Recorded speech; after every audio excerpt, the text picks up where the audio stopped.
दादा और मायरा बोलूं तो জামাই খাবে, পিটি খাবি, দেওয়ার খাবে, ভাসুর খাবে, সব খাই দিল একটা ঝিঙ্গার জন্য। তো মায়েরা তো বলতে পারবে ঘর গাইতে বাকি রইল?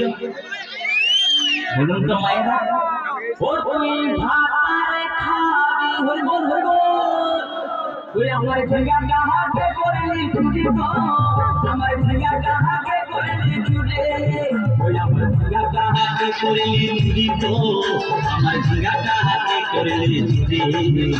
আরে আজ করিলি বলছি কত খানি খালবি যাবি, আমার ঝিঙ্গাটা হাতে করলি চুরি গো, ঝিঙ্গাটা হাতে করলি চুরি, ওই আমার ঝিঙ্গাটা হাতে করলি চুরি গো, ঝিঙ্গাটা হাতে করলি চুরি, ওই আমার ঝিঙ্গাটা হাতে করলি চুরি গো, ঝিঙ্গাটা হাতে করলি চুরি, ওই আমার ঝিঙ্গাটা হাতে করলি চুরি গো, আমার ঝিঙ্গাটা হাতে করলি চুরি।